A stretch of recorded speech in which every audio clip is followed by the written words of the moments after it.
Hai, namaku Ata. Aku punya cerita saat aku masih duduk di bangku SMP. Dulu, aku punya satu teman cowok namanya Rafa. Halo, namaku Rafa. Ini cerita kami saat duduk di bangku SMP. Dulu, kami senang banget main bareng. Kami sering bagi contekan.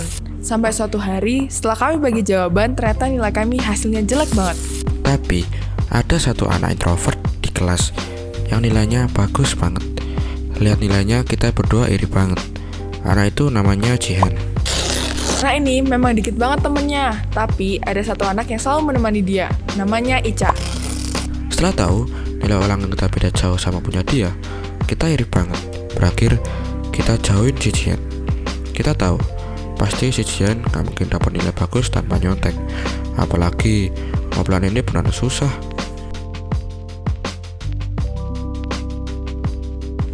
En, gabung sini. Ana, kamu dapat berapa di ulangan tadi? Emang susah cuy, kisi-kisi yang dikasih Sir Adam, gak ada yang keluar. Mustahil sih ada yang 100. Kalian belum tahu, si Jihan dapat 100 noh. Tapi gak mungkin gak sih dia dapat 100 dari hasil kerja dia sendiri lagi. Pasti nyontek, abisnya susah banget. Mustahil dia dapat 100 tanpa nyontek. Akhirnya, Atta, Rafa, dan N pelan-pelan menjauhi Jihan. Mereka mulai menyebarkan berita hoax tentang Jihan. Mereka bilang kepada semua orang bahwa Jihan mendapatkan nilai yang bagus karena menyontek dan menyogok guru. Ica dan Jihan sedang melewati kantin dan tidak sengaja mendengar pembicaraan mereka. Jihan pun merasa sedih. Jihan, kita ke kelas aja yuk. Kamu duluan aja deh, Ca. Aku mau ke toilet dulu.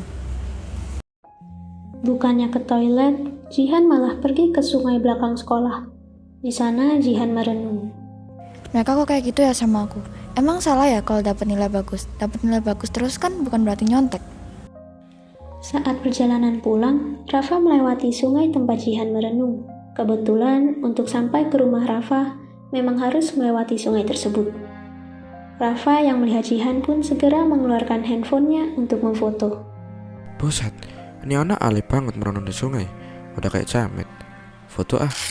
Rafa mengunggah foto tersebut di akun media sosialnya, dan Ica pun melihat unggahan tersebut. Setelah melihat unggahan tersebut, Ica menyadari bahwa Jihan sebenarnya tidak ke toilet. Ica bergegas pergi ke sungai belakang sekolah untuk mencari Jihan. Dalam perjalanan, Ica melihat Jihan yang sedang membeli cilok. Loh, Jihan, kamu di sini? Aku nyariin tahu. Abisnya aku lapar banget. Udah, balik yuk. Mereka kembali ke sekolah untuk mengambil tas dan bergegas pulang.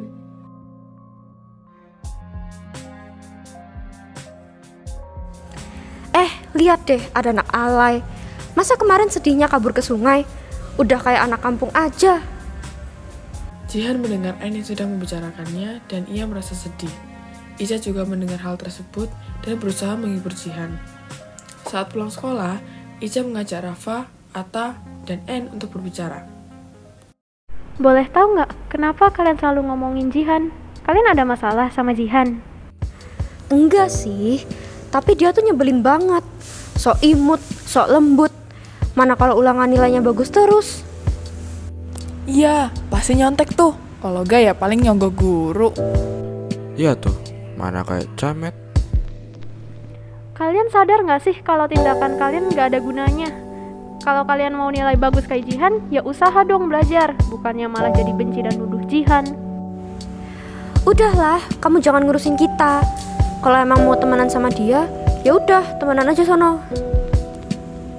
Bener tuh, udah guys, kita pergi aja. Nggak dia, nggak temennya sama-sama freak. Panas temenan.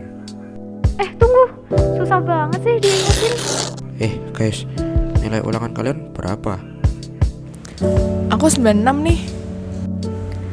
Aku dapat 98. Mereka menyadari bahwa mendapatkan nilai yang baik ternyata tidak sesulit itu. Mereka hanya perlu belajar dengan giat. Aku jadi ingat sama si Jihan deh.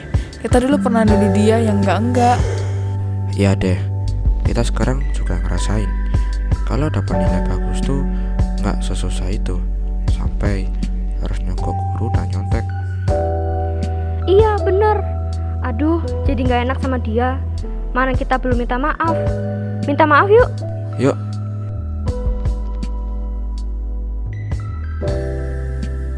Maaf banget kita baru sadar sekarang.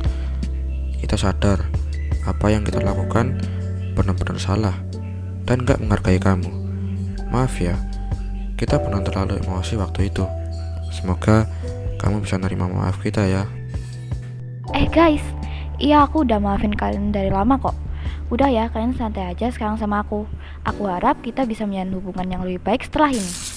Pada akhirnya, mereka menyadari kesalahan mereka dan kembali menjadi teman. Pesan moral yang dapat kita ambil yaitu, jangan menuduh sembarangan ke orang lain tanpa tahu kebenarannya.